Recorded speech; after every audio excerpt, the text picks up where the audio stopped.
Approximately 45 minutes after George Codrea's 1st Platoon G Company was ordered to the line, P.Sit George Gibbs, a 17-year-old runner from the 2nd Platoon, delivered a message to 2nd Lieutenant Bob Smith from Captain Sherman. The platoon was to leave their bivouac position in the Coconut Grove, 75-100 yards inland from the beach, and move to the mouth of the Tanaru, 125-150 yards to the east. Their mission was to support Codrea's men who were engaged in fierce combat with the Japanese. Platoon Sergeant John Robinson led the 1st and 2nd squads to the designated point, while Platoon Guide Sergeant Ed Claffey moved to the beach side. As the platoon advanced, they were met with machine gun fire from overhead, forcing Percy Jim Couch's 2nd squad to take cover behind palm trees. After regrouping, the Marines pressed on toward the Tanaru and encountered the Japanese illuminated by flares. Despite initial confusion and a misplaced charge, Robinson's authoritative command rallied the Marines, who then engaged in close combat with the enemy.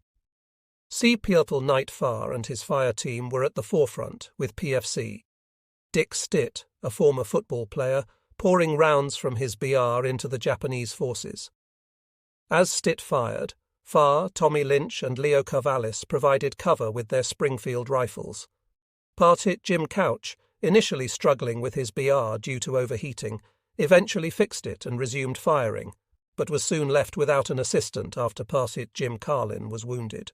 Meanwhile, PFC Al Schlemmer discovered an abandoned 37mm anti-tank gun and, with Parfter Walt Wittmer and another squad mate, took over its operation, spraying steel balls at the advancing Japanese. Eventually they vacated the gun position when special weapons personnel arrived and continued fighting with their rifles. As dawn approached, Schlemmer observed Stitt with a severe wound and a seemingly dead Japanese soldier nearby. Schlemmer attempted to bandage Stitt's wound, only to discover the Japanese soldier was still alive. After stabbing the soldier, the situation intensified with Japanese machine gun fire from across the river. Both Stitt and the wounded Japanese, along with Tommy Lynch, were eventually killed in the ensuing chaos, while Farr, who had been severely injured, begged nearby Wittmer to end his suffering. On the beach side, Ed Claffey's 3rd and 4th squads had fewer casualties. Piacete Amos Cooper from the 4th squad was killed by machine gun fire, not wearing a helmet. The platoon also lost PFC, Richard Holcomb, PVCit John Shorty McHale, and PCit George Gibbs. Gibbs, after being wounded by a bayonet, was being tended by PFC George Miller when he was fatally hit by a machine gun burst. 2nd Lieutenant Luther Jordan's 3rd platoon, which had not been previously called into the fray, was ordered to fill in where needed. Despite moving forward to occupy empty foxholes and position behind trees, they did not experience hand-to-hand combat and suffered no casualties. The only remaining platoon in G Company's reserve location was 2nd Lieutenant Preston St. C. Malone's weapons platoon, but it was only at half strength. Early the previous evening, its machine gun section had been ordered to leave its 2.30 caliber light machine guns at their beach positions, obtain rifles from one of the rifle platoons, and head upstream for outpost duty. PFC Lou Imfeld and the other men of the section arrived at their designated position at the far end of the 2nd Battalion's defence line just before dark. It was too late for the men to look around and familiarise themselves with their surroundings. The platoon's mortar section of 260mm mortars remained in their reserve position, awaiting daylight before they could be put into action. It was about 0430 when a runner yelling, "Quill! Quill!" burst into the bivouac area of the 3rd Platoon of F Company. The men were in slit trenches facing the beach some 200 yards inland of F Company's 1st and 2nd platoons, which the 3rd Platoon had been assigned to support. After screaming the password, the runner approached the platoon leader, 2nd Lieutenant Ed Craig, and gasped, "Lieutenant, Colonel Pollock says to report to him with the 3rd Platoon at battalion headquarters at once. Bring combat gear. I'll lead you back to the colonel." Craig yelled to Platt. Sergeant John Ruth, platoon guide Ciaplal Bill Wolvington and his 4 squad leaders, to have their men fall in and follow him closely. With the runner guiding them in the pitch darkness, All 40 men were screaming "Quill" as they rushed blindly under the palm trees, their canteens and bayonets clanking together. The noise of combat was growing progressively louder, and over-rounds were zipping about them as they double-timed down the dirt road in an eastward direction. Arriving at Pollock's command post, Craig found the battalion commander waiting for him in the midst of a knot of battalion headquarters personnel. Such composure, Craig thought. It was as if this were a war game back in North Carolina. In a cool voice, Pollock addressed him. "Craig, the Japanese have attacked our flank along the Tanaru and are breaking through our defences. Tell Captain Sherman that I said for you to drive them back across the river, and good luck to you." From Pollock's order, Craig understood that Sherman and G Company were already at the river and needed extra support to fight off the Japanese who had penetrated the battalion's defence line. Craig directed his men to fix bayonets, as ordered by Pollock, then led them as they again double-timed through the palms. The over-rounds were really whizzing about us, and the din of battle was growing increasingly louder as the platoon covered the approximately 300 yards to the mouth of the Tanaru. It began to sink into Craig that the Japanese were actually firing on them, and that Pollock's order to fix bayonets meant that they could conceivably be running into a face-to-face confrontation with the Japanese. It was nearly dawn when the platoon neared its destination. Craig ordered his men to spread out and keep abreast in skirmish line formation. They advanced very slowly from palm tree to palm tree over the open ground amidst mortar explosions and machine gun fire overhead. There was now very little communication between Craig and his men, a situation of every man for himself. Nor did Craig know where his platoon sergeant was. He had not seen Ruth since the platoon had moved forward. Suddenly, only 10 feet away, Craig spotted a dark human shape moving forward, collapsed to the ground. He fell almost at the feet of PFC Charlie Gambrell, the barman in CPL John McHugh's 3rd Squad. When CPL Clarence McCampbell in an adjoining squad turned to see if he could help him, the wounded man, hit in the chest, replied, "You go ahead, Mac. I'll be with you in a minute." But Craig did not want to leave the man there. Against standard Marine Corps practice to leave wounded to corpsmen while engaged in a firefight, Craig, with one of the men next to him, dragged the wounded Marine to the shelter of a tree. As he laid the moaning casualty down, Craig recognized him as Petite Benny Jones. In shock, the 17-year-old was muttering, "Mama! Mama!" Craig told him he was safe and that a corpsman would be along shortly to dress his wound. Leaving Jones, Craig planned to return when the tide of battle permitted.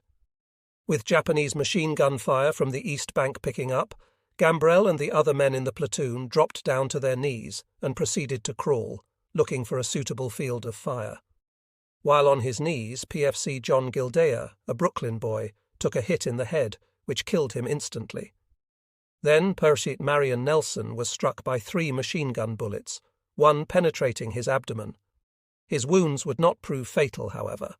But including Jones, that made 3 casualties in Gambrell's squad.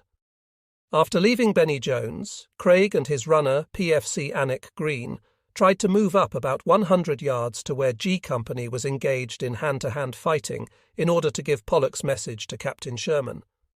But they never got even near G Company's location, where they assumed Sherman was fighting alongside his men. Despite crawling like a snake, it was too dangerous to move, with bullets coming in like thousands of bees, and the risk of being shot by fellow Marines as well as the Japanese. Dawn had now broken as Craig and Green headed back to the position of their platoon. With firing all around them, they dove into a large shell hole. But it turned out to be already occupied by a dead Marine, a bullet hole in his head right between the eyes. Craig told his runner that whoever had drawn a bead on him was probably just waiting for them to show their heads.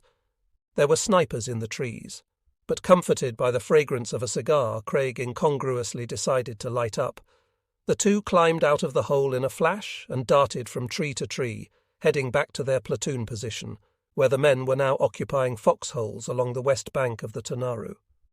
Reunited with his platoon, Craig was saddened to learn that Benny Jones was dead. So was Corporal Wolvington, whom he so admired for his daring and whom Craig had appointed as his platoon guide shortly before the battle. The muscular 22-year-old native of Rockbridge, Pennsylvania, was seen to have picked up an abandoned .30 caliber Browning light machine gun. Firing the 31-pound weapon from the hip, Wolvington had reportedly mowed down Japanese infiltrators charging forward, then trained the air-cooled gun on 2 enemy machine gun crews on the other side of the Tanaru before being shot dead. As knee mortar shells now began arcing into their position, Craig jumped into one of the drainage ditches scattered throughout the palm grove. Sniper and machine gun fire also had his men pinned down in the bright morning daylight. Craig reasoned it would be foolhardy to try to mount a counterattack to drive the infiltrating Japanese back across the mouth of the Tanaru, as per Pollock's instructions to him. But now a turn in the tide made it apparently unnecessary for him to have delivered Pollock's message to Sherman. Overhead, 75mm shells from the pack howitzers were raining down on the Japanese on the other side of the river. The first barrage was fired at 0722, followed by another at 0742, then a third at 0851, although Craig did not note the times himself. The noise was almost overwhelming, as Craig watched the shells exploding a few hundred feet away on the other side of the Tanaru. He was just hoping that the firing continued to be accurate, with no short rounds falling into the Marine positions on the west bank. Unknown to Craig, Colonel Pollock was also concerned about accuracy of the batteries of the 11th Marines firing in support of his operations. Evidently mindful of the short rounds fired in the initial barrage of 0403 and at 05 and 15, Pollock had not permitted further artillery firing in the early hours after daylight, but with Japanese targets now in view of H Battery's Nat Mewini, who had shifted his forward observation post at first light to the mouth of the Tanaru, the 23-year-old second lieutenant telephoned in to his 3rd Battalion headquarters fire direction control for permission to adjust on Japanese positions. He was rebuffed. Pollock feared his battalion's men were too close to the enemy to risk artillery fire.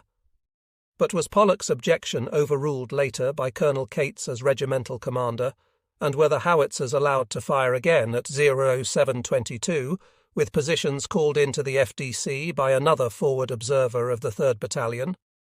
In the meantime, F Company's 2nd Platoon had now arrived to join the fight from its reserve position at the beach.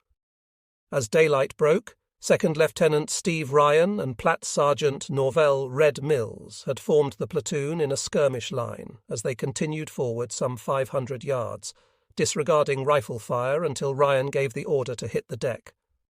But they could not see any Japanese. Crawling on his hands and knees, .45 pistol in hand, Ryan approached near the position of 1st B.J. Wilson and yelled above the noise, "No firing! Friendly troops ahead!" He did not want to risk firing on Craig's 3rd Platoon men, not in their sight but known to be ahead of them.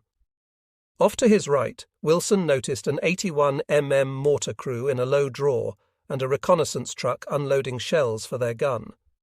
At that point, about 0830, Wilson felt there was not much return fire from the Japanese across the river. Suddenly, Wilson was surprised to see Lieutenant Colonel Pollock himself walking up from the mouth of the Tanaru towards him and the others in Ryan's platoon. Wilson also recognized the battalion's police sergeant, Russell Graddick, accompanying Pollock. While Graddick was armed, the battalion commander had no weapon at all, nor any cartridge belt, gas mask, or even a canteen, only his steel helmet. As Pollock passed by, he told Wilson, lying prone on the ground, to keep his head low. And here was the battalion commander offering himself as an excellent target, Wilson reflected. Earlier, about 1 hour before daylight, Seaplodel Jim Olive's crew on their 37 mm anti-tank gun now turned to its right and facing the sand spit directly opposite its beach corner location, was still firing canister at the Japanese trying to cross over.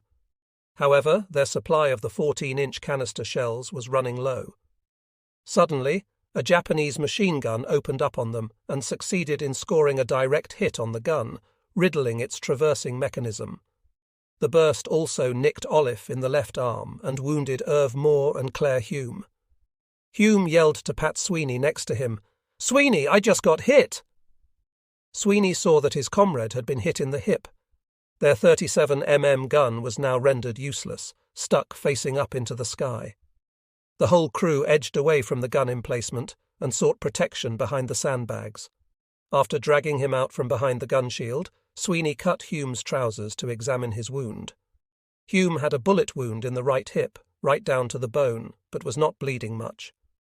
Ignoring their own wounds, Olive and Moore joined Hume and the unscathed Sweeney in firing their rifles from behind the sandbags in the direction of the Japanese machine gun, but to little apparent effect. Then, near daylight, Sweeney suddenly screamed. He had been hit, though not from any Japanese around. There were none. Hume called over to him, but could see right away that his buddy was dead. Hume himself was still in pain from his wound. He rolled over and waited for a corpsman to come. It was about an hour later before one did show up. After giving Hume a morphine shot, he extracted the slug from Hume's hip. But then another corpsman arrived and gave him yet another morphine injection. Now he was feeling no pain at all, but neither corpsman had proposed taking him to the medical station. Finally, a field ambulance drove up. Along with other wounded, including Tom Palmer from Campbell's 37mm gun crew to the right, Hume was placed on a stretcher for the ride to the field hospital. Jim Olive had resisted being evacuated himself, until so ordered by his B Battery platoon leader, Second Lieutenant Jim McClanahan. It was about 0900. But before leaving the gun emplacement, Olive was puzzled to observe the action of a corpsman who placed himself behind the 37mm and somehow had managed to fire a roundup into the palm trees on the other side of the Tanaru. It was still dark when Glenn Campbell arrived back at his 37mm gun emplacement to the right of Olive's. He had disobeyed the orders of the battery executive officer, who directed him to remain at the hole that was being used by battery headquarters and to defend its personnel, and instead he headed back to his original position. But on reaching the gun pit, he was surprised to find a dead Marine lying on top of the sandbags, then two others to the right, only half visible to Campbell once he entered the emplacement. Even more surprising, he encountered 4 men of the 2nd Battalion, 2 firing their rifles, and the other 2 with a dazed expression on their faces. On the arrival of daylight, Campbell was now able to examine his gun to determine what had so damaged it as to knock it out of operation in the mortar explosion that night. He finally found that the detente in the gun's breech block had come out. After locating it in the pit and reinserting it and the spring, Campbell was pleased to find that the gun was now back in working order. With the infantrymen serving as a substitute for his missing original crew, Campbell began firing canister again, targeting Japanese positions across the river. But every time he sprayed canister pellets at the Japanese, he was subjected to retaliatory fire. The infantrymen were trying to determine exactly from where the machine gun fire was originating, but each one of them came up with a different opinion. Campbell concluded that the bursts were coming from a machine gun set up on the abandoned LVT in the river. He traversed the anti-tank gun to the extreme right to zero in on the Japanese machine gun, leaving the left side of his emplacement exposed. Immediately, there was a big flash and an explosion to the left of the gun position. A charge of electricity flew up my left arm to my neck, he recalled years later. He realized he had been hit. Soon a corpsman arrived, gave him a morphine shot, and bandaged him up. He had 2 wounds in his left wrist and a large piece of shrapnel lodged just below his left ear, almost on the jugular vein.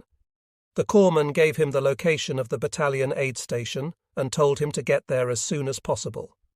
Campbell was considered walking wounded, but it was some time before he began his trek to the station. In the meantime, his buddy Purstles Fred, the Russian, Augustinowitz, had jumped into his emplacement, asking what had happened. Just to the right of Campbell's gun emplacement, Slim Fairchild was firing his .50 caliber Browning air-cooled machine gun at Japanese crossing the Spit when he became the victim of machine gun fire himself. The burst from across the Tanaru just before dawn that hit him in the hand emanated from a location almost opposite his position, not far from the abandoned LVT to his right in the river. Fairchild's blood splattered on the blouse of his loader, partit Angelo Catullo, only a foot away from Fairchild in their hole. As soon as Fairchild took the hit, Catullo screamed for a corpsman, but none responded. Lying in their hole without help, Fairchild and Catullo waited for about an hour before anyone showed up. It was not a corpsman who finally appeared, but rather their platoon sergeant, Nelson Breitmeyer. He had been moving up and down the line, along with Lieutenant McClanahan, to support their B battery men. After Breitmeyer succeeded in locating a corpsman and leading him to the gun position, Fairchild was treated and loaded in an ambulance for transport to the field hospital. Lying in an upper stretcher in the ambulance, Fairchild was dripping blood from his wound down to the lower stretcher. "Hey, you up there! Quit bleeding on me!" the wounded man in the lower berth barked at Fairchild. Recognizing the voice of the complainer as that of a platoon buddy, Fairchild laughed and retorted, "Hey, Hume, I'll bleed on you all I want." To the right of Fairchild's position, Peter Al Schmid was operating his Browning .30 caliber heavy machine gun by himself, the original gunner, Jack Rivers, lying dead in the pit. But Schmid was having big difficulties with fire coming from the machine gun mounted on the abandoned LVT Alligator, some 100 feet to his right across the river. The Japanese gunner had located Schmid's gun from the tracers it was firing in the pre-dawn darkness, but it was proving impossible for Schmid to accurately get a bead on the Japanese. Then one of the rounds hit Leroy Diamond in the arm, knocking his squad leader down in the dugout, partly across Schmid's feet. Now Schmid would have to load the gun as well as fire it. Sweat pouring down his face. And talking out loud to himself, Schmid kept on loading and firing the Browning at Japanese across the river. Suddenly there was a blinding flash and explosion in the gun pit. Instinctively touching his face, Schmid was shocked to feel only wet, sticky pulp. Warm blood poured through his fingers. He fell backward in the pit. "God damn, they got me in the eyes!" he cried out. Then Schmid realized that he had been hit not only in the face, but also in his left shoulder, arm and head. It must have been a grenade that got him, Diamond and Schmid concluded. In exploding against the left stirrup of his gun, the projectile also had blown the water jacket off the Browning, rendering it useless. As dawn began breaking, Japanese machine gun fire was still being directed at Schmid's emplacement. Both Diamond and Schmid were lying helpless at the bottom of the pit. Half delirious from his wounds and unable to see, Schmid started acting kind of crazy, asking after Rivers. After about an hour, squad member Pete Whitney Jake Jacobs approached and jumped into the pit. He poured some water from the spare jacket of the gun into Schmid's helmet, then Schmid immersed his head in it, drinking sand, oil, blood, and everything. As Japanese machine gun fire whizzed around them, Jacobs and Lieutenant Bill Wharf carried Schmid out on a blanket. Schmid felt himself losing consciousness, then dropped the .45 he held and passed out. At some distance to the right of the Schmid evacuation scene, C. Plough George Parker and his crew were still firing their 37 mm anti-tank gun across the upper Tanaru at any targets they could make out in the pre-dawn darkness. The gun was hot from continuous operation. Empty canister shell cases were strewn around the emplacement. With the coming of daylight, Parker's prayers for better visibility were answered, but it cut both ways. The Japanese now had a good view of Parker's gun emplacement. Their machine gun fire became more intense. The impact of the 7.7 mm bullets was shaking the bunker's logs and sandbags and bouncing off the protective steel gun shield. The heaviest volume of fire appeared to be coming from the machine gun mounted on the abandoned LVT just to the right and across from their position. Suddenly an explosion shook the emplacement, spraying fragments into all three men of the gun crew. Parker suffered multiple wounds to both hands, upper torso and neck, as did Harold Acker in the pit with him, while Tony Balistrieri outside the emplacement also was hit in several places. Only Darren Akulian escaped injury. But despite their wounds, Parker and Acker exited the pit with Akulian and joined Balistrieri, then took up positions behind the sandbags, determined to fight back with their rifles. Unseen by Parker and his crew, 2 G Company Marines nearby noticed that the 37 mm anti-tank gun was not being fired. Pursuit's Harry Horsman and Ed Carter had spread out on the west bank of the Tanaru, along with others in Sergeant Jim Hancock's group, as ordered earlier by Lieutenant Codrea. Horsman and Carter decided to enter the emplacement and see if they could get the gun operational again. On entering, they found the gun unattended. Despite his lack of experience with a 37mm anti-tank gun, Horsman succeeded in firing it, with Carter loading it with canister shells they found lying in the pit. While the two were manning the gun, a lieutenant whom Horsman and Carter did not know came up to the emplacement carrying canister shells in an apron for the gun. Then Hancock himself joined them, along with CPL, Larry DiPietro Antonio. Unlike Horsman, Hancock was fully experienced on the 37mm gun, having operated it during his 5-year experience with the 11th Marines, before switching to an infantry outfit, G Company. Displacing Horsman behind the gun, Hancock took over the firing position. But then a burst from the Japanese machine gun mounted on the LVT sent 2 7.7mm bullets tearing into his left forearm. Undaunted, Hancock, with his good right arm, managed to sight the gun and fired an AP, anti-personnel, round of canister at the offending machine gun emplacement, but missed. Shortly afterwards he was wounded again, this time by a Japanese sniper, who hit him right square in the chest. Fortunately for Hancock, the bullet hit on his dog tag, saving him from grievous injury. Hancock's perils were not over yet. A knee mortar shell exploded next to him, scattering fragments into his right hand and legs. Hancock was knocked back onto Horsman in the pile-up following the blast. Determined not to be beaten, the resilient Hancock began to try to get up behind the gun to fire again, but his intentions were blocked at that point when Lieutenant Luther Jordan of F Company arrived on the scene and dragged Hancock out of the pit to a sheltered spot. It was about 0900. One of the other men took over firing the gun. After the 0515 artillery barrage fired by the 11th Marines 3rd Battalion, and as daylight approached, Lieutenant Colonel Pollock decided to switch from the 75mm pack howitzers to his battalion's 81mm mortars. Visibility was now adequate for the crews of his H Company mortar platoon to see the bubbles in their sights for firing their guns. Just after 0530, he called into action the 4 guns of the platoon. However, of the 2 guns of the first section of the platoon, one proved unable to fire due to a cleaning rag inadvertently left in the tube, and the other misfired because of a missing firing pin.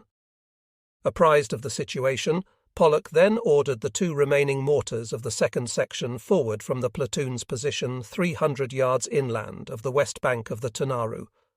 Following orders from the platoon leader, 2nd Lieutenant Carl Benny Benson, the 3 remaining crew members of each of guns number 3 and number 4 broke down their weapons into their 3 components, strapped on the parts, and headed northeast through the coconut grove, cursing our inability to see very clearly.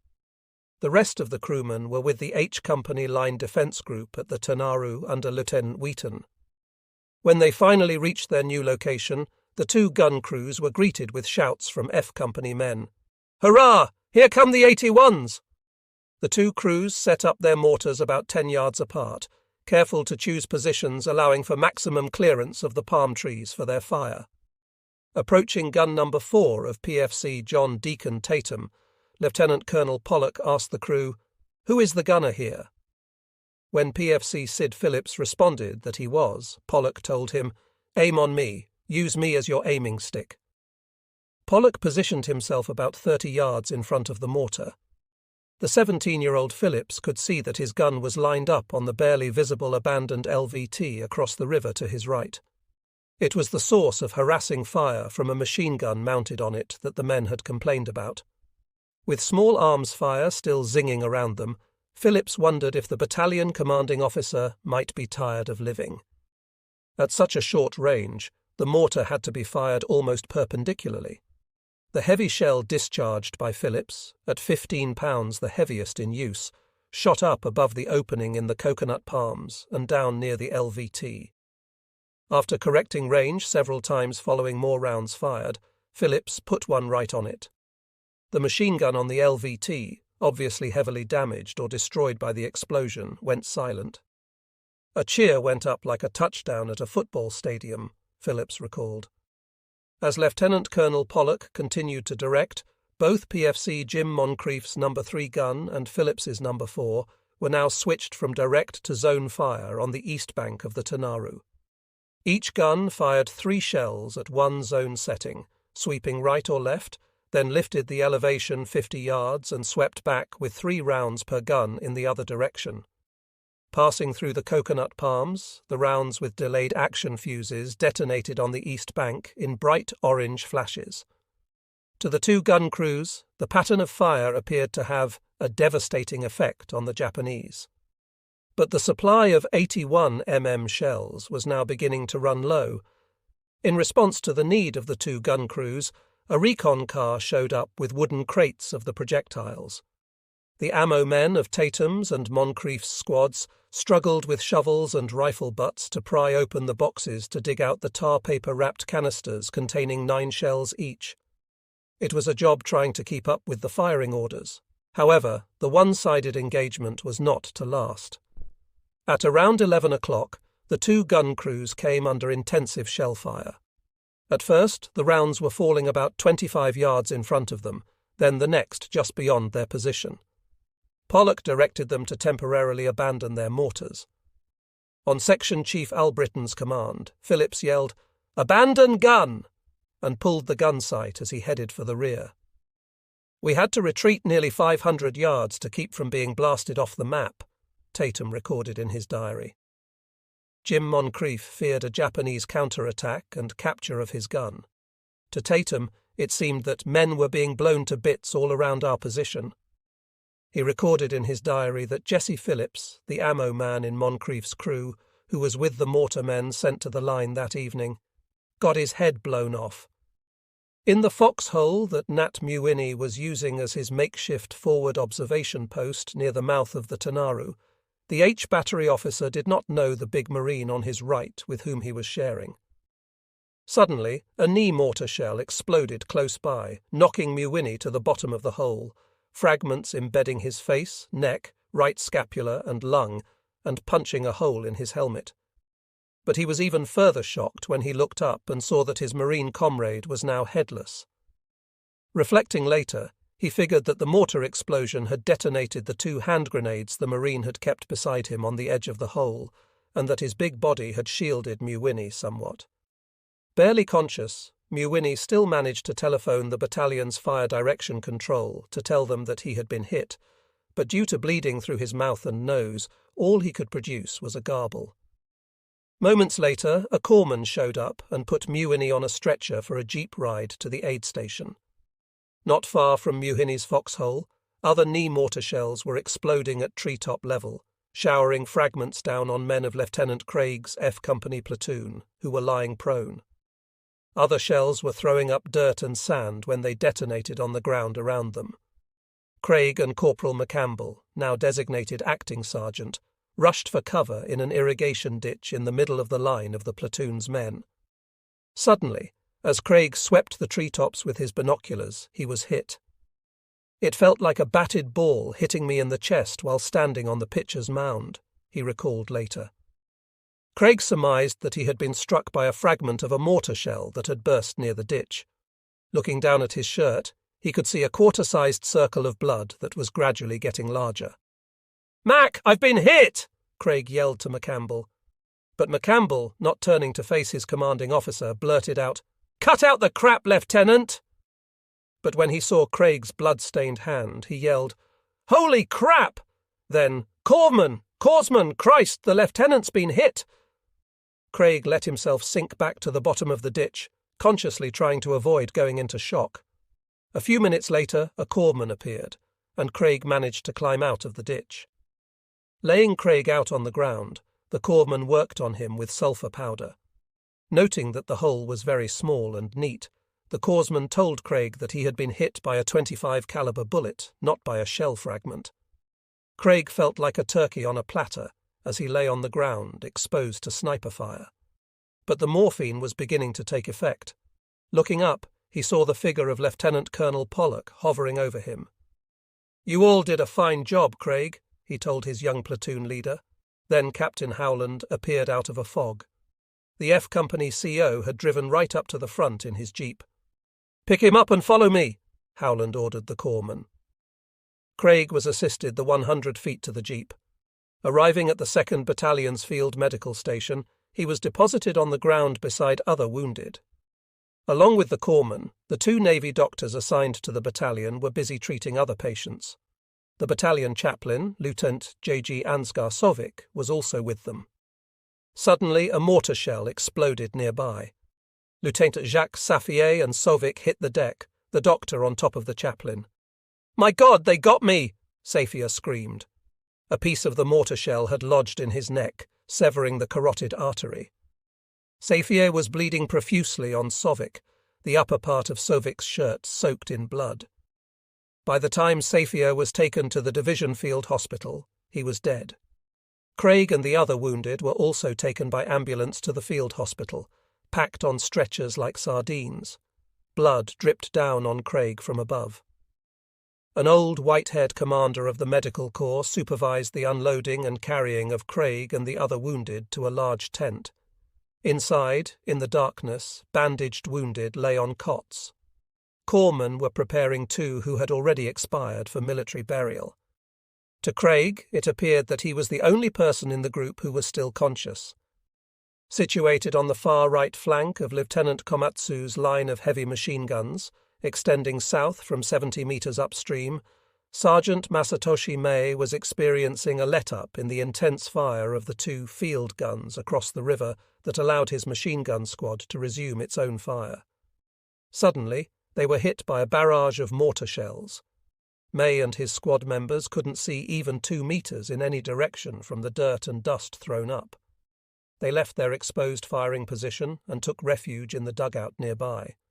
When it seemed to May that the mortar fire was easing off, he led his squad back to their 7.7 mm machine gun and resumed firing across the river. But he realized that was a mistake. 81 mm mortar shells began falling again up and down the line. Clouds of stirred-up dust made visibility practically impossible for the gun crews. Trunks of coconut palms came crashing down on their gun positions, their fronds blasted off by the mortar bursts. During the next hours, only about 2 or 3 of the 8 machine guns, including that of May, remained in a condition to fire back at the enemy.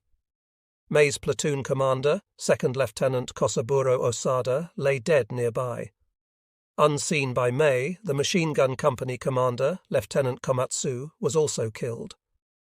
At the tent command post of the 1st Marine Regiment shortly after daybreak on August 21st, Colonel Cates was huddling over a map with Vandergrift's operations officer, Lieutenant Colonel Jerry Thomas. With a pencil, Cates was pointing out the location of the Japanese force on the opposite bank of the Tanaru left after its failed attempt to overcome the 2nd Battalion's defence line. "We aren't going to let those people lay up there all day," Thomas asserted to Cates. "We've got to get them out today," Cates replied. Now they were joined by a grizzled man with a lined face, his shirt soaked in sweat as he entered the tent. Thomas immediately drew Cates's 1st Battalion CO, Lieutenant Colonel Leonard B. Creswell, into the discussion. Pointing to the area of the Japanese on the division's D2 map prepared on August 18th, Thomas wanted to know if Creswell thought that tanks could reach the Japanese over the terrain on the other side of the Tanaru, stretching north. When Creswell stated that the dry ground through the woods would indeed make it possible, Thomas immediately told Cates that, "We'll give LB a platoon of tanks to support him in the plan the 3 senior Marine Corps commanders were developing to wipe out the remaining Japanese." Judging from the map, it was believed that the Japanese were concentrated in a small rectangular area just inland from the shore, and extending eastward 1 mile from the mouth of the Tanaru to the mouth of Block 4 River. Accordingly, they agreed that Creswell would send his 1st Battalion troops, supported by a platoon of tanks, they hoped, across the dry bed of the upper Tanaru, actually the Ilu, move eastward, then swing to the left and head north in an enveloping movement to push the Japanese into the sea. Any attempted escape to the west across the Tanaru by the boxed-in Japanese would be blocked by Pollock's 2nd Battalion. His oral instructions clear, Creswell immediately took his leave and headed to his battalion command post to meet with his company commanders on the logistics of the operation.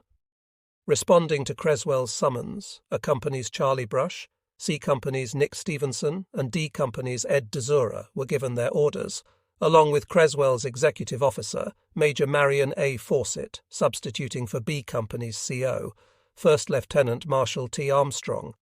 Under the operation plan, all 4 companies would debouch from their jungle reserve position and cross over the dry riverbed to a grassy plain 3,000 yards inland from the north shore. At that point, A and C companies would strike out north, a company to the left of C Company, while B Company would veer off to the right on its northward movement to bring it to the west of the ILU, actually the real Tanaru, in a position to block any Japanese trying to escape to the east. A and C companies each would be reinforced by a machine gun platoon from D Company, but with the men following as riflemen only, leaving their heavy .30 caliber machine guns behind. D Company's mortar platoon would be deployed to the left of A Company to stop any Japanese attempt to escape from the Tanaru rear positions southward. At the newly operational airfield to the west of the Tanaru, now designated Henderson Field, Captain Lauren "Doc" Everton was warming up his Grumman F4 Wildcat just before daybreak when Captain John Smith, Colorado of VMF 223, which had arrived just the afternoon before, ran up to him with a map in his hands.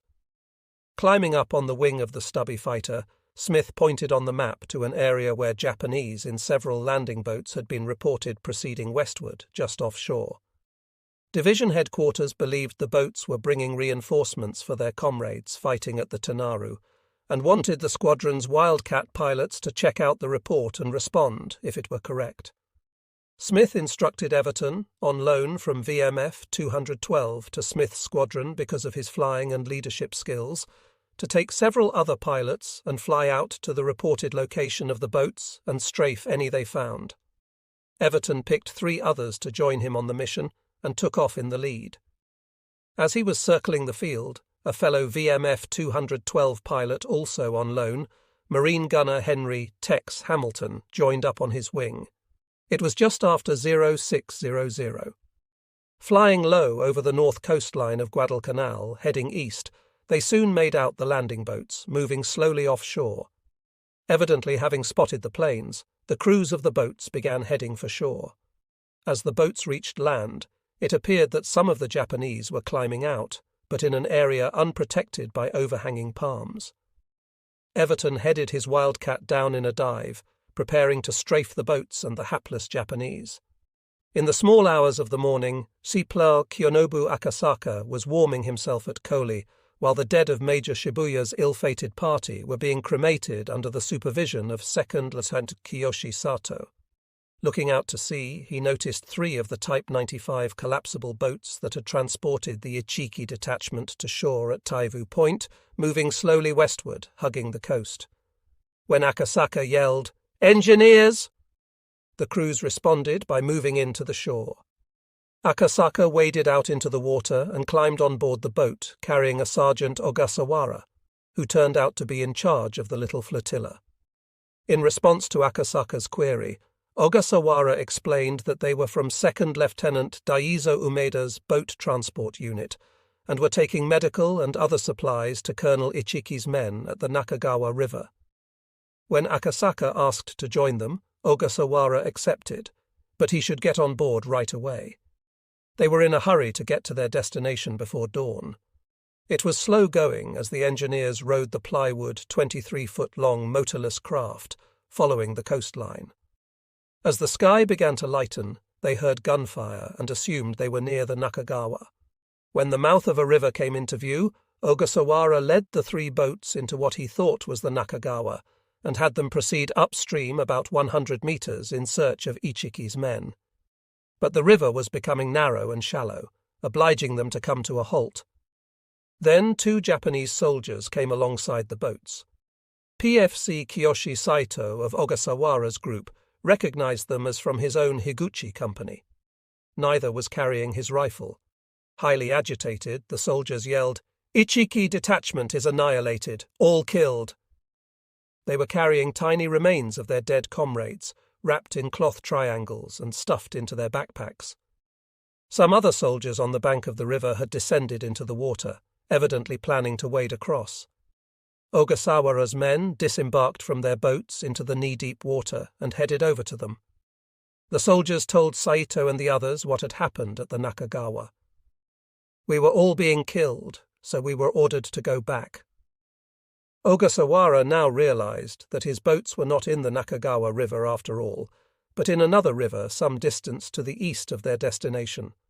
But it now appeared pointless to try to deliver the supplies. He decided to turn the boats around for the sea and head back to Taivu Point, from whence they had set out. However, as the boat crews proceeded down the river, the water was becoming even more shallow. The tide was going out. When they were still short of the mouth of the river, the water was too low to continue.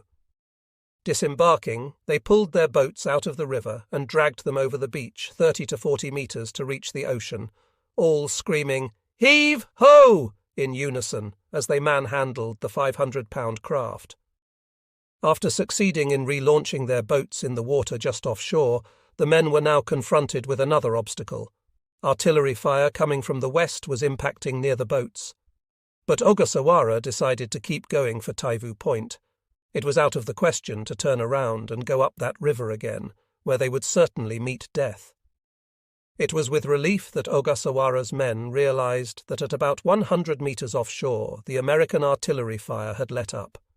Now they began rowing to the east for Taivu Point. But soon there was another threat, this from the sky. 4 single-engine planes that had appeared from the west were wheeling high over their heads. In their first diving pass, Doc Everton and his 3 fellow pilots poured .50 caliber fire from their Wildcat's 6-wing guns into the wooden landing boats. They could see the Japanese scrambling to climb overboard and trying to swim to shore. It appeared to Everton that 3 of the boats were sinking. While it looked like some of the Japanese had made the beach, "We left plenty of them wriggling around in the water in circles," he recalled. On the second pass, Everton's blasting fire tore into those Japanese who had made it to the beach, precipitating a rush back to the water. It looked like other of the hapless men were using their dead comrades as sandbags to protect themselves from the stream of bullets raining down on them. One machine gun opened up on the strafers, but Tex Hamilton dove on him, and that was that. With no more targets available after the gruesome business, Everton turned to lead the flight back to Henderson Field. Not one of the Wildcats had been hit. At about 0730, the last of the fighters touched down. When they spotted the planes diving down on them, Ogasawa's boat crews hurriedly turned around once more. Everyone put his back into rowing the boats back to the beach. PFC Saito had never rowed a boat in his life and was thus considered of no help, but he nevertheless joined in and used his hands instead, to the rhythmic chant of the others. As soon as Saito's boat reached the shore, the enemy planes swept in and sprayed his boat and its occupants with machine gun fire before the men could reach covering palms. Some of his comrades in the other boats had jumped into the water and tried to swim ashore, also targeted by the strafers. After this first pass, the Americans climbed back up, circled overhead, then dove down again for another strafing run at the boats and men. Saito and his boatmates managed to take cover under the branches of palms in the grove just inland, as well as under the trunks of fallen trees. But the enemy pilots had spotted them and directed probing fire into the grove, the bullets striking around Saito and sending up spurts of sand. Looking back, Saito saw a comrade clinging to a palm, his whole body splattered with blood. He was crying out, "Help me!" Saito had not been hit by the strafers. He raised his head hesitatingly and looked around as quiet returned to the scene. The man he'd seen clinging to the tree was no longer there. His beached boat was shot full of holes. The supplies that it was transporting were bullet-ridden and rendered useless. Looking out to sea, Saito saw that those boats that had not made it to shore were sinking. Then Saito was surprised to see fellow Japanese soldiers running past him, heading eastward. It seemed that he was the only one not moving. Picking up his rifle, helmet, and a bag of biscuits, he began to trudge towards Taivu Point too. In the coconut grove where he had taken shelter during the strafing attack, Corporal Akasaka also picked himself up. As he headed east for Taivu Point, he was saddened to see the bodies of 12 or 13 of the men whom Ogasawara's men had encountered earlier, heading east from the Tanaru battle. They also had been struck down by the gunfire from the American planes. To his astonishment, Akasaka spotted Lieutenant Hanami also withdrawing to the east. He knew Hanami well from the time both were called up to active duty. However, before Akasaka could greet him, a blood-splattered sergeant missing his left arm approached Hanami and cried out, "Lieutenant Hanami, sir! One of our battalion artillery guns is still operable and firing." "What, firing now?" Hanami responded in disbelief. But at that moment, Sergeant Mitsuo Abe, the leader of the second squad of their 70 battalion guns, collapsed on the ground, dead. To Akasaka, it appeared that Hanami had yelled something before turning around and running off toward the front. Akasaka noticed a mad gleam in Hanami's bloodshot eyes. Sergeant Abe had been with a group of men being led back to Taivu Point by Second Lieutenant Kiyoshi Sato and others in Sato's platoon. They had been detached from Lieutenant Chiba's 4th Company for burial duties at the Papangu site of the ambush of the Shibuya Party. Lieutenant Sato had encountered Abe and the others as he and his platoon were making their way westward to the Tanaru front after completing the burials the day before. But Sato decided to turn around and head back to Taivu Point when he realized from Abe and the others that the battle was lost. Like Akasaka, Sato was struck by the vehement response of Hanami in breaking away from the withdrawing men to head back to his gun crew at the Tanaru. Back at Hell's Point after daylight, PFC Masaharu Hayashi, lying in the water about 30 meters offshore of the mouth of the Nakagawa, looked back from the sea and saw that 170 gun of Lieutenant Hanami's battalion artillery platoon was firing. It was positioned about 60 meters to Hayashi's left, at what he perceived to be the location of the remaining forward troops of Colonel Ichiki's detachment. Badly wounded, Hayashi had been swept out to sea after the tide reversed about 0300, carrying him and some 15 corpses of men struck down while trying to cross the sand spit that was then covered with some 50 centimeters, 20 inches, of water. He noted that no one was attempting to cross over the deadly sandbar any longer, but he could hear the sound of light machine gun firing by some of his comrades who had made it to the other side, as well as the slower report of the heavy American machine guns. A medical aid man from Hayashi's own Sawada company now spotted Hayashi in the water and helped him ashore. The medic then turned his attention to another soldier who had been severely wounded, leaving Hayashi to attend to his own wound. Hayashi recognized the other man as LDG Persit Kaoru Aizawa of his company, but while the medic worked on Aizawa, he turned to Hayashi and informed him that Company Commander Sawada had told him that any of his men who had survived so far were free to return to Taivu Point and wait there for the expected arrival of Colonel Ichiki's 2nd echelon. But then the 3rd platoon leader of Sawada's company, 2nd Lieutenant Tatsuo Tanaka, came up to the men around Hayashi with a contradictory order. He had a weird, savage expression on his face. "All able-bodied men, come with me," Tanaka cried out. LG Persit Yusaku Nakamura and about 5 other uninjured men heeded Tanaka's order and followed the platoon leader as he headed for the sandspit to rejoin the attack. It was about 0700. Left behind, Hayashi and Aizawa prepared to move east for Taivu Point. Hayashi had a wooden pole to support his wounded leg, and some men came to carry Aizawa, who was immobile due to his wounded upper thigh, on the stretcher his able-bodied comrades had made for him. But their trek was aborted when 4 American planes arrived on the scene and began firing at the stretcher-bearers. To save themselves, the men carrying Aizawa put him down and ran up to Hayashi to tell him what they had done. Hayashi turned around and headed back to Aizawa, lying on the stretcher. But with no one else around to help him carry the stretcher, Hayashi, with deep remorse, left his comrade to his fate. Another of Captain Sawada's men, PFC Mamoru Mizuno, had been lying near the shore in the same area where the medic had treated Aizawa, but was too severely wounded to be able to withdraw under his own power. Furthermore, he had not heard of Sawada's order releasing his men, either wounded or able-bodied, to withdraw. Sawada himself had found shelter on the right flank of Komatsu's heavy machine gun emplacements, about 10 meters in front of where Mizuno had taken cover. Immediately to the left of Sawada's position, Sergeant Masatoshi Mae was lying in the dugout near his heavy machine gun, wounded in the left side of his chest and upper right arm by mortar shell fragments. The gun position was covered by 4 coconut trunks that had fallen over it in a crisscross fashion. His trusty Juki machine gun, damaged by a mortar shell, was no longer operable. It didn't make much difference anyway.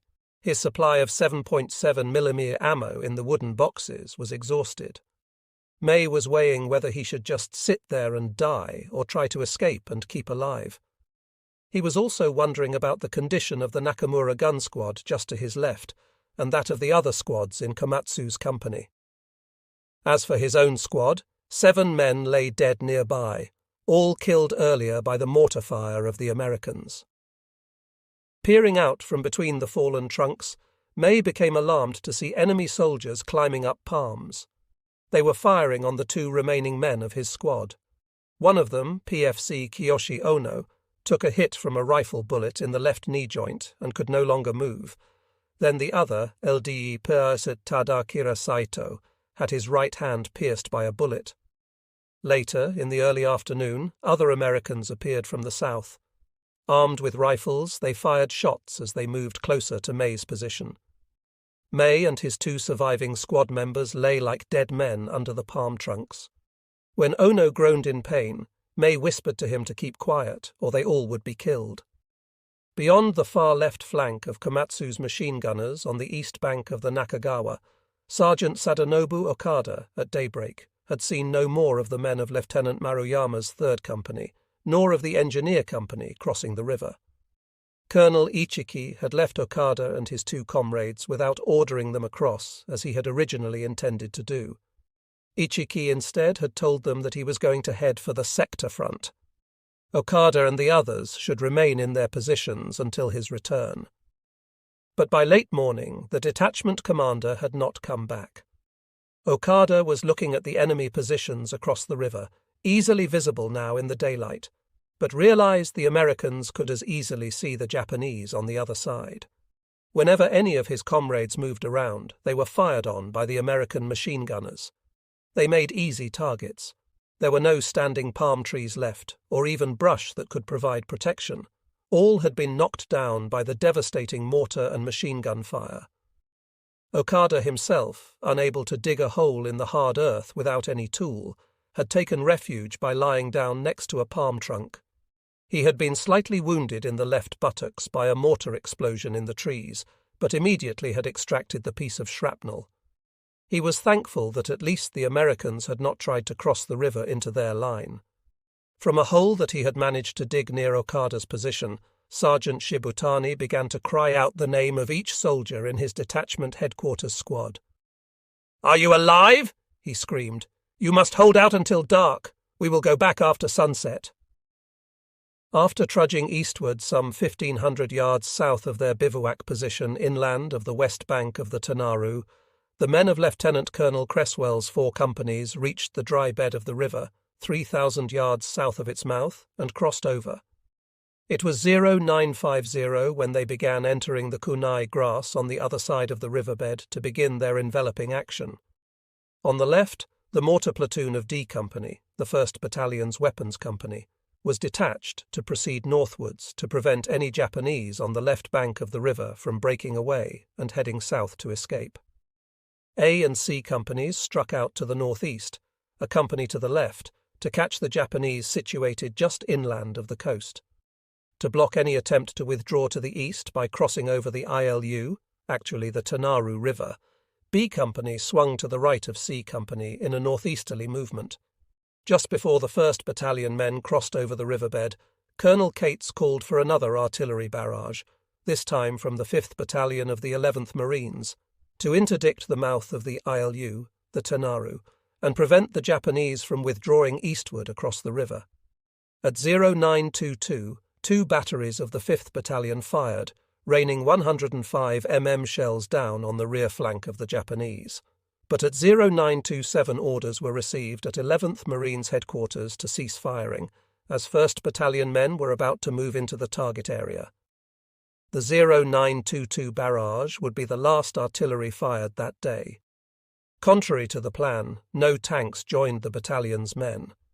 Heading south from its encampment near the beach to the west of the Tanaru, the platoon of A Company's 5 M2A4 light tanks proved unable to continue to the dry bed due to the obstacles, irrigation ditches, in their way. One of them had fallen in such a ditch from which the crew was unable to extricate it. Displaying initiative, Sergeant Earl Mowery drove his own tank up to the disabled tank, and with the platoon leader's help attached a towing cable and pulled it from the ditch. Accompanied by a single rifleman, 2nd Lieutenant Joe Bushell, the assistant mortar platoon leader of D Company, was still puzzled why Cresswell's executive officer had ordered him to reconnoitre the area to his front at the head of the platoon's movement to the north. Soon Bushell spotted about 6 or 7 Japanese moving around in a ditch directly in front of them. The Japanese spotted the Americans too and opened fire on them. Bushell ducked behind a palm tree and fired his .45 pistol at the Japanese, but to no effect. Looking around, he could not see his rifleman escort. He could make out the Japanese still moving laterally in the ditch, firing on Bushell as they shifted around. Then they threw several hand grenades that exploded near him. Shrapnel dug into his left thigh. Falling to the ground in a prone position, Bushell pretended to be dead. The Japanese came out of the ditch but did not approach him as he lay next to a tree trunk, deciding to move away from their position instead. Soon other mortar platoon men were moving up. Bushell yelled, whistled, and hollered until they located him and carried him back to the battalion aid station. It transpired that his rifleman had returned to the rear and reported that he believed Bushell had been killed in the initial fusillade. Following behind Bushell and his rifleman, Plat Sergeant Michael Longazell, although just 20 years old and promoted to his position only 6 days earlier, was heading up an 11-man patrol moving northwards too.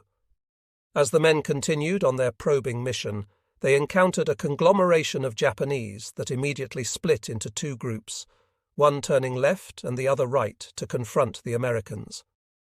When one of the Japanese in the left contingent approached PFC Don Stiles, the Marine shot him in the shoulder with his .03 Springfield. To Stiles's astonishment, the wounded Japanese pulled off the bayonet from his Arisaka rifle and disemboweled himself. Stiles stepped backwards and finished the job by blowing his head off with a single shot. Pulling the bayonet out of the dead Japanese, Stiles wiped blood off of it, stuck it under his belt, and headed in the direction of his next adversary. Confronting the Japanese, Stiles fired a shot that he could see going all the way through his victim. An incendiary round, he realized. But other members of the patrol were less fortunate. Pierserta Roy L. Barnes, an 18-year-old from Corbin, Kentucky, had shot a grenade from the hand of one of the Japanese as the enemy was preparing to throw it on a direct line into Longazell's men, but Barnes was then fatally shot in the head himself. Also, both just 18 years old, PFC Jim Smith, Cincinnati, Ohio, and PFC Sid Freeman Blair, Milton, Pennsylvania, were felled and killed by Japanese gunfire too. 3 others were wounded in the engagement: PFC, Gerard Cole and Peets, Calvin Schuler and Frank Husker. Only 5 survived unscathed: Longazell, Stiles and Putz, George Bono, Richard Swallow and Lawrence Wattles. In the designated target area of D Company's mortar platoon, PFC Takeshi Makabe and C. Pilata, Shoji Satoda of Lieutenant Goto's engineer company were seeking shelter as they heard the sound of gunfire nearby. Both were badly wounded, Makabe with blood flowing from his shoulder and head, and Satoda's head cut by a piece of shrapnel. Just as Makabe spotted a ditch close by, 5 other comrades appeared, 4 of whom were also wounded. Satoda jumped into the ditch, followed by Makabe and the others. Scarcely after taking positions in the ditch, they spotted 7 or 8 enemy soldiers approaching. The uninjured member of the group at one end of the ditch fired his Arisaka rifle, as did Maccabi from the other end, felling 2 of the Americans. As the others lay prostrate on the ground, the 2 Japanese threw 5 hand grenades at them. 3 or 4 of the Americans got up and ran, dropping their backpacks, but those remaining fired at the Japanese, though without hitting anyone. Maccabi and the uninjured soldier picked up 2 of the abandoned backpacks and brought them to their shelter to share with their wounded comrades. Eagerly they opened the backpacks to find a jumble of things: socks, flour, and a couple of cans of cheese. Opening one of the cans of cheese, they quickly devoured the contents, famished as they were. With the sun now high in the sky, the 7 decided on a course of action. Figuring that the enemy would be lying in wait for any Japanese survivors they thought would be heading south, Maccabi and Satoda opted to head for the ocean shore. However, the other 5 set out for the south and the mountains as Maccabi and Satoda struck out northwards, splitting the group. Back at the command post of the 1st Marines, Colonel Cates was on the telephone with Cresswell at 11:15. The 1st Battalion commander was calling from his position with his headquarters company in the rear of his advancing men. Cresswell informed his superior that he was now beginning to attack, with his right flank positioned on the left bank of the Ilu River, actually the real Tanaru River. But there were no tanks with his men, he informed Cates. They had evidently been held up by some obstacle in terrain. Captain Stevenson's C Company had moved forward through the tall kunai grass in full battle formation to reach the south edge of a coconut grove, with a company abreast of it some 400 yards to the left. Stevenson knew that they had now succeeded in setting the trap for the Japanese group, caught to their left. They were now about to spring it.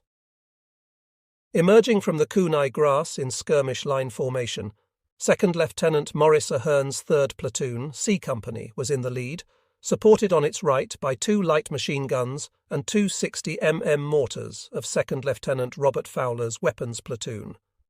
Following behind were 2nd Lieutenant Jim Wagner's 1st Platoon and 2nd Lieutenant Harold Jennings's 2nd Platoon.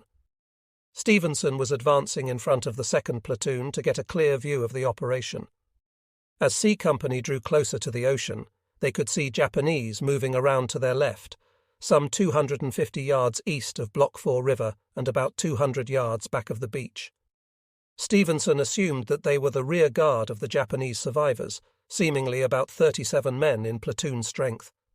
With Ahern in the lead, the 3rd Platoon wheeled to the left to engage the enemy.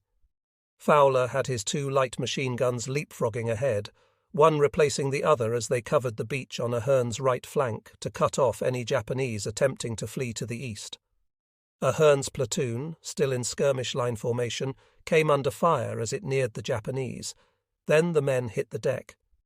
They could make out the Japanese either lying prone behind coconut logs or crawling behind them. But when Ahern was hit in the arm by a sniper as he led the charge, they realized that the Japanese were in the trees too.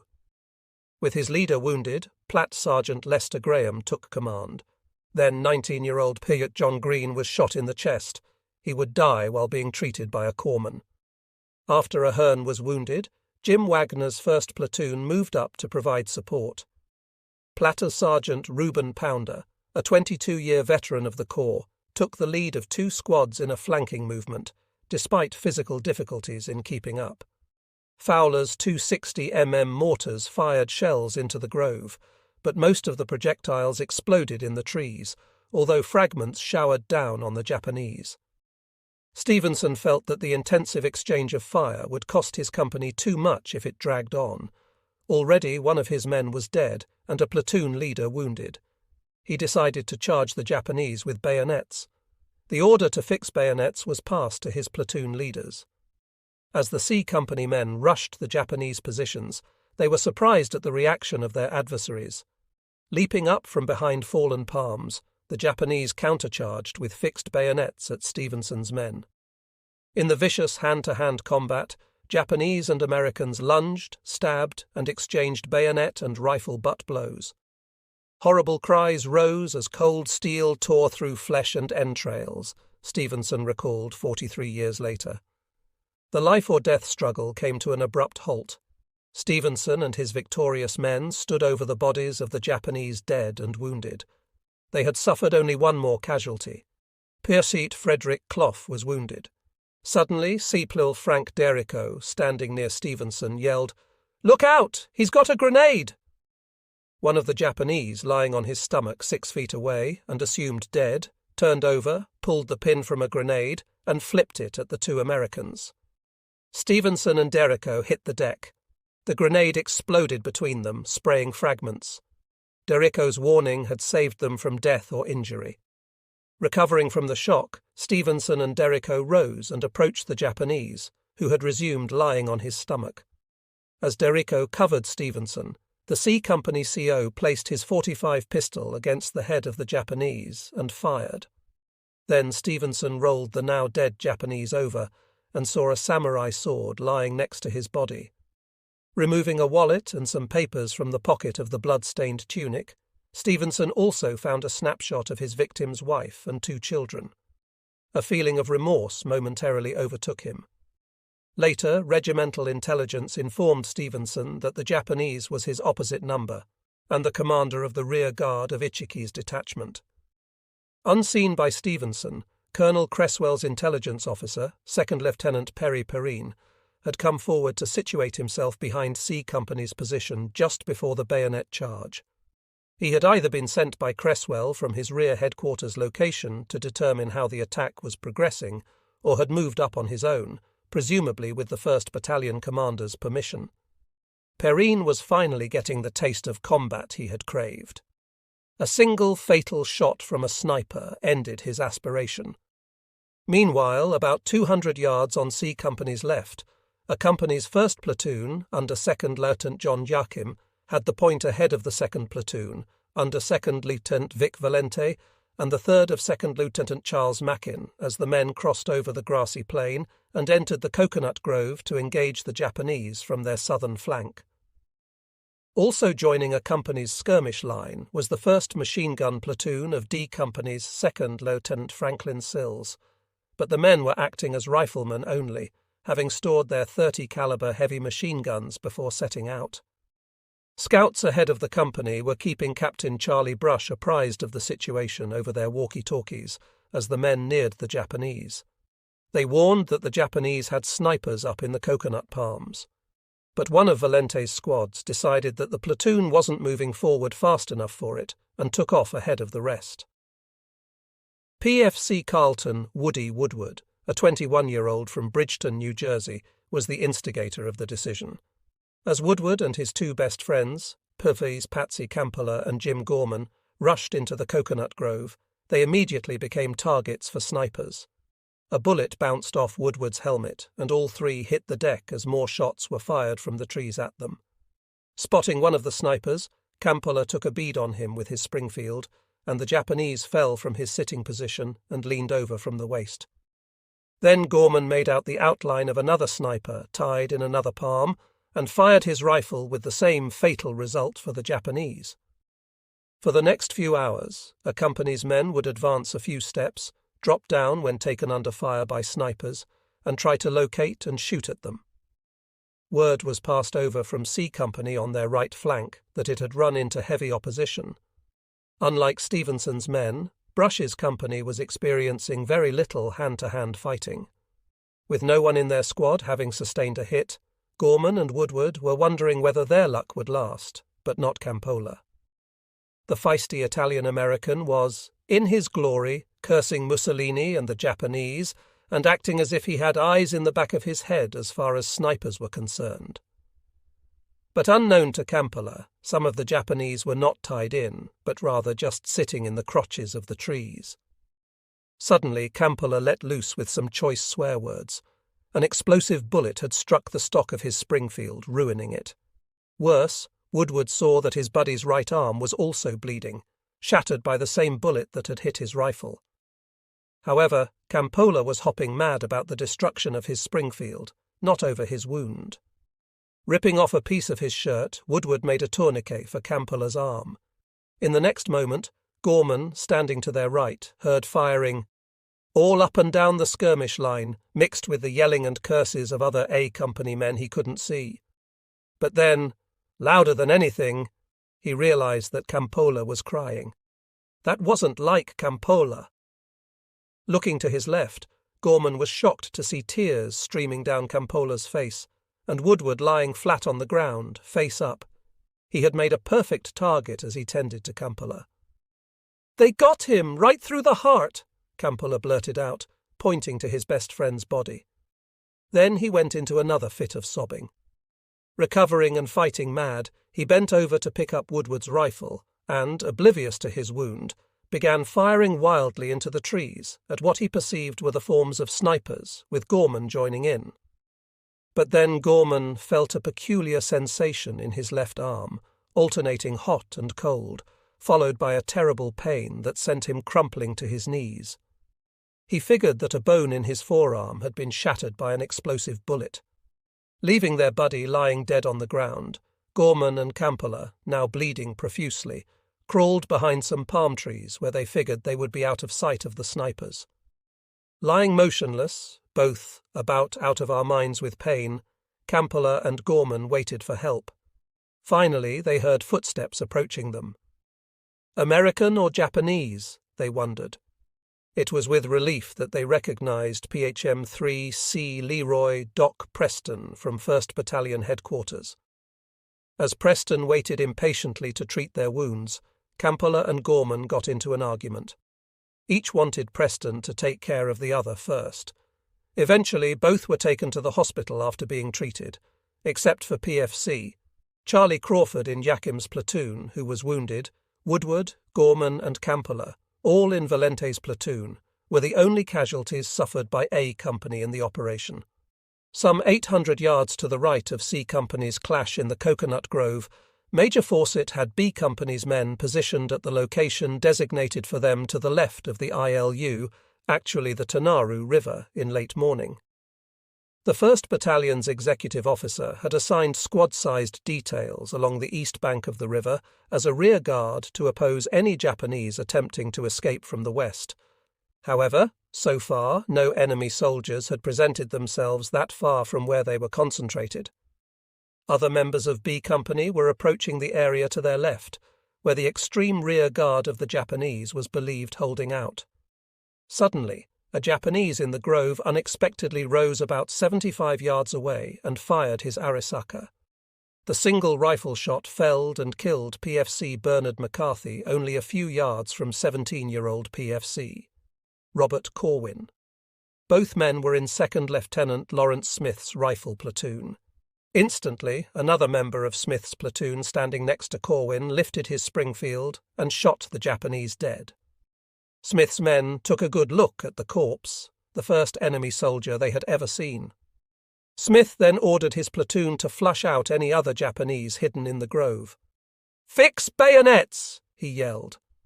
Corwin and the others screamed wildly as they charged forward, egged on by Smith's shouts of, "Go get 'em, men!"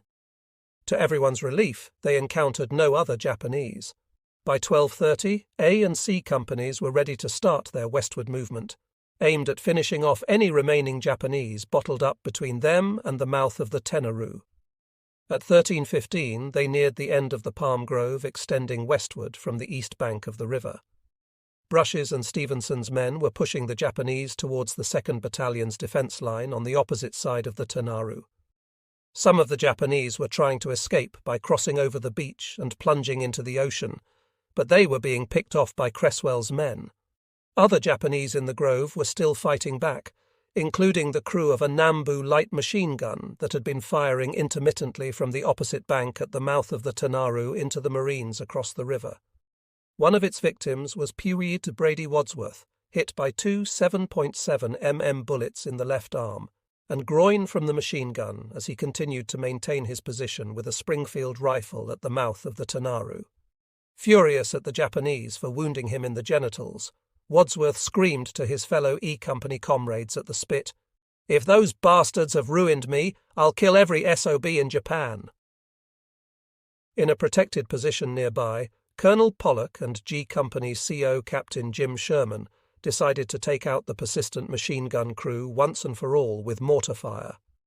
Available for the task was a 60 mm mortar of Sherman's weapons platoon, that at the time was positioned at the end of the dirt road leading to the sand spit. With Sergeant Willis Accord positioned forward of the mortar as observer, the Japanese crew was located for PFC. Paul Hanlon, practically on a line of sight for the gunner. All the increments were removed to allow for the short distance to the target, only some 90 yards away. With a thwung, the first round fired by Hanlon arched upwards and exploded short. After the second 60 mm shell hit long, Accord yelled back to Hanlon and his two loaders, "Up 15!"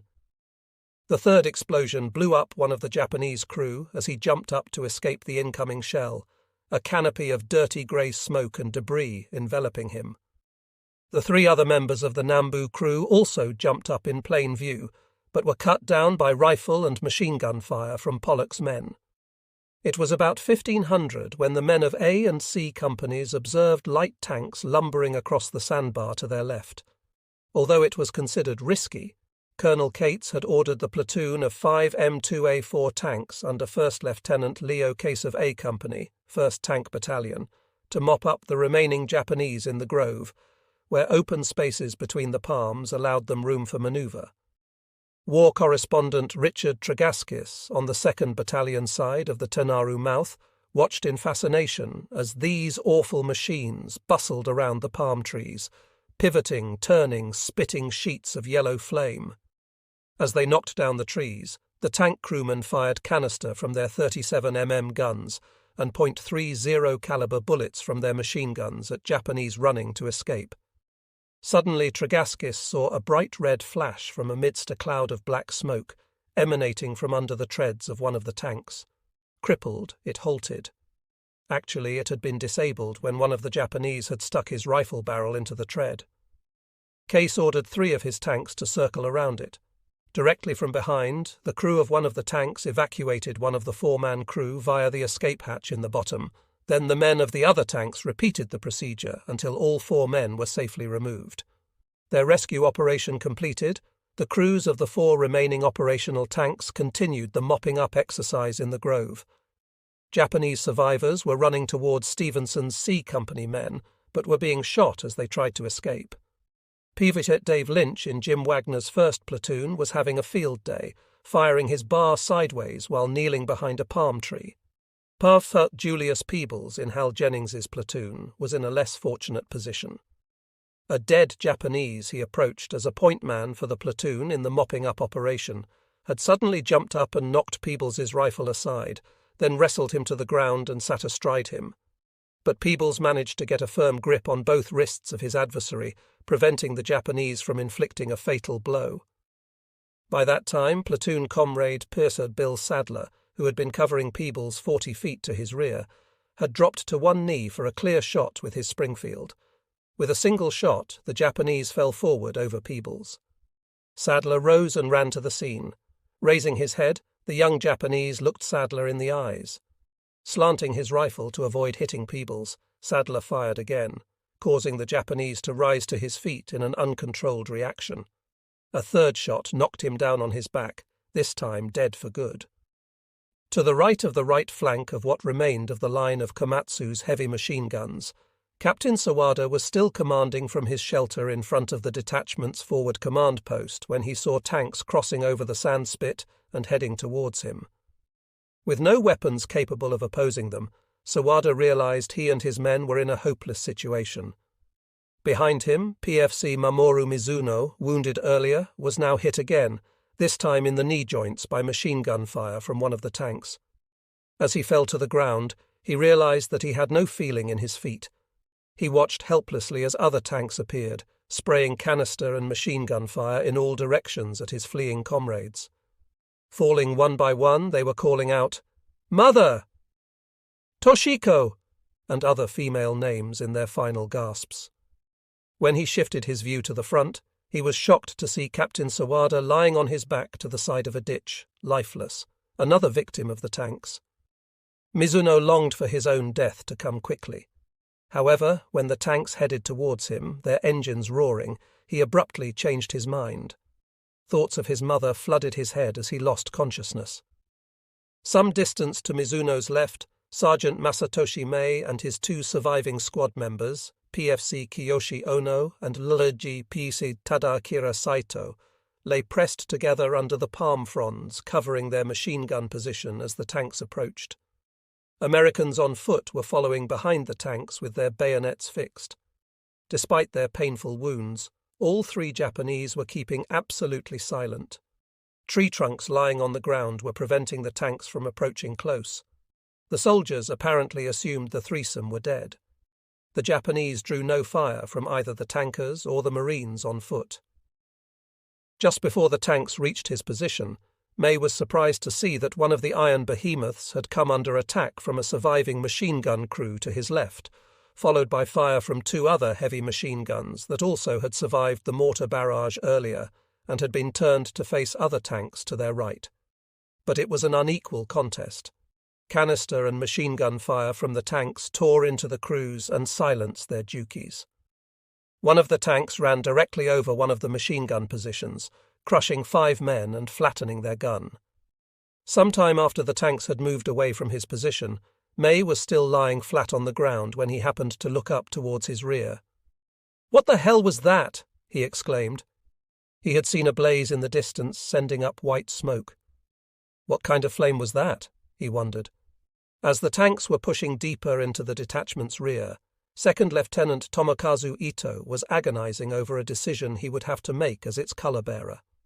He could not allow the 28th Infantry Regiment's flag to fall into American hands. For Ichiki's men, the colors had an almost mystical significance. It was the same flag the regiment had carried at the time of its victory over the Russians at Hill 203 at Port Arthur in 1904. Abruptly, Ito took the black lacquered staff flying the rising sun, crowned with a chrysanthemum emblem, from the hands of Sergeant Hidetatsu Kurugane standing next to him. From a cylinder of magnesium incendiary compound he had been carrying all day in the event of such a need, Ito doused the flag after removing it from the staff and ignited it. Instantly there was a white flash followed by the bright glow of the flame. As the smoke rose into the late afternoon sky, Ito pulled the pin of a grenade he carried, placed it on top of the ashes of the flag, and threw himself on top of the remains. With this last sacrificial act, Ito had fulfilled his duty as the regiment's colour-bearer. Sergeant Sadanobu Okada had heard the clanging of the tanks as they headed from the grove down the riverside towards where he lay on the ground, upstream from the far left flank of Komatsu's machine gun line. As they approached his position, he could see that the top of their turrets was open, where gunners were directing their machine gun fire at anyone they spotted. To Okada, they seemed to be shooting blindly. However, to his satisfaction, he noted that one of the tanks had been disabled, its crew apparently fleeing. When 2 of the tanks returned to Okada's location, he stretched out on the ground, partially under the root of a palm tree, pretending to be dead. Very slowly one of the tanks approached him, but its gunner was not firing. Then, as he lay helpless and terrified, the 13-ton vehicle passed over Okada's body. But he felt only some pressure on his back. Surprised to find he was still alive, Okada figured that he had been protected by the root of the tree.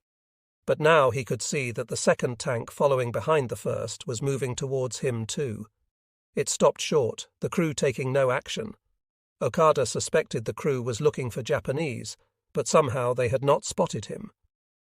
After a few minutes, the tank started moving again, passing to his side and pushing up earth against Okada's body. After what seemed to Okada like almost an hour, the tanks finally left the area around him.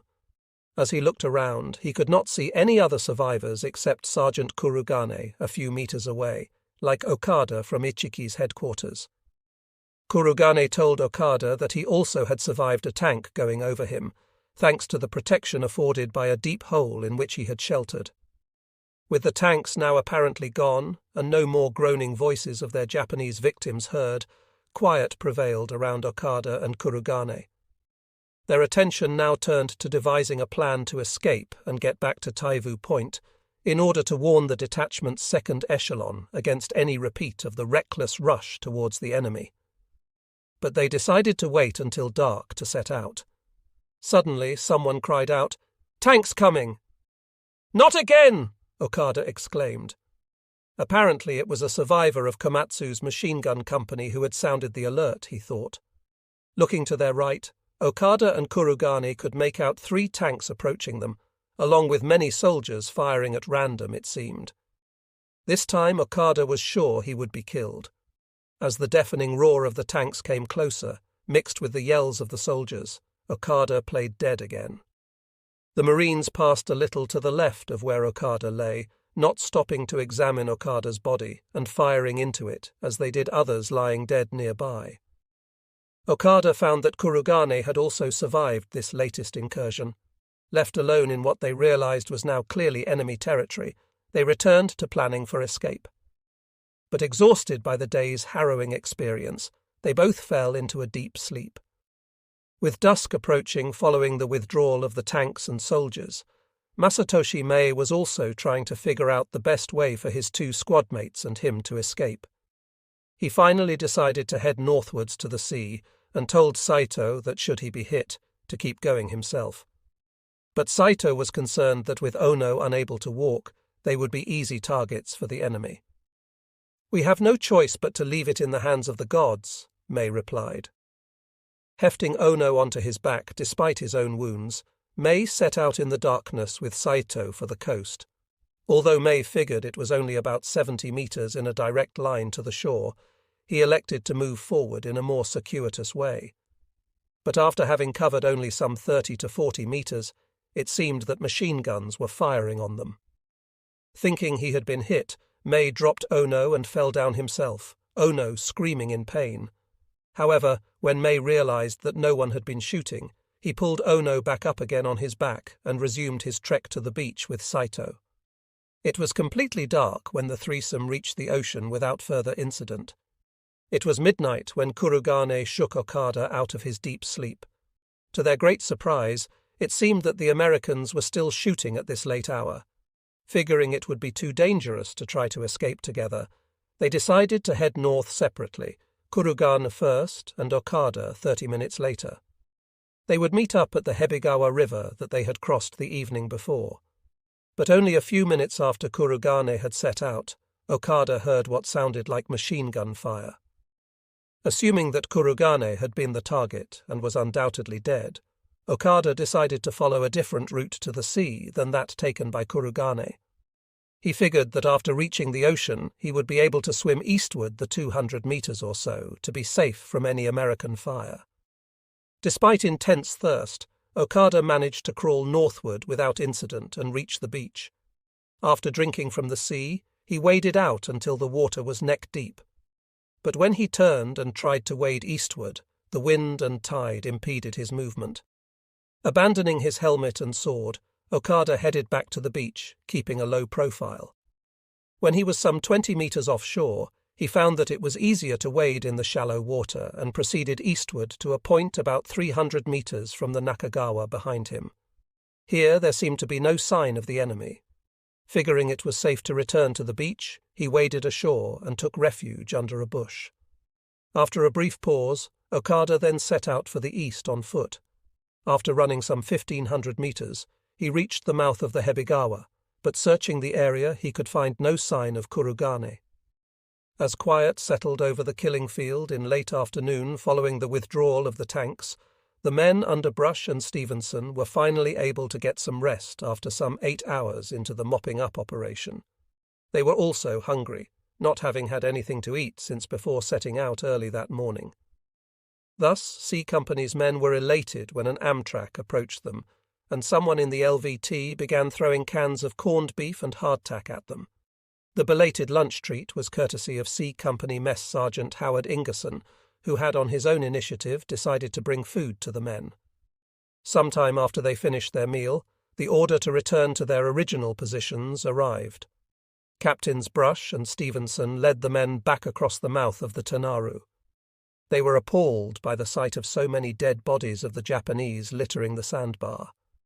On the other side of the mouth of the river, Pollock's 2nd Battalion men had been keen to fire on those Japanese who had made it to the ocean in fleeing the tanks and men of the 1st Battalion. Many E Company Marines had moved up to the spit and fired at targets of opportunity in the water. However, at that distance, the eager riflemen were not having much luck. Finally, Pollock called up E Company's Charlie Angus, its master gunnery sergeant. A grizzled, leather-faced veteran of 23 years in the Corps, Angus was an expert rifleman.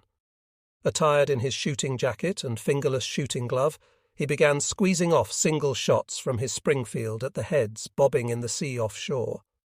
One by one they dropped beneath the water. At about 1700, with the fighting now apparently at an end, Pollock crossed over the sand spit, joined by many of his men determined to make sure that the Japanese lying sprawled on the ground were truly dead. Dick Tregaskis watched as the Marines pumped bullets into the prone bodies. The water offshore grew brown and muddy, discoloured from the blood of fallen Japanese littering the mouth of the Tanaru and the adjacent beach. But as Colonel Cates personally discovered earlier, the Marines' own west bank of the river was not entirely safe. He had been driven up in his jeep to the mouth of the Tanaru upon receiving word at his regimental command post that the enveloping action was nearly completed. Running up to a forward 37 mm gun position with his chauffeur, Persit Jack Strunk, Cates could hear rifle shots ricocheting through the palm trees in the grove on the other side. Nearby, the CO of his regimental weapons company, Captain Harry Q. Findlay, had also come forward to watch the finale. Suddenly, a single shot fired by a sniper struck Findlay in the chest. To Cates, Findlay's wound seemed only fairly serious, but the captain would die 2 days later on the transport evacuating him from Guadalcanal.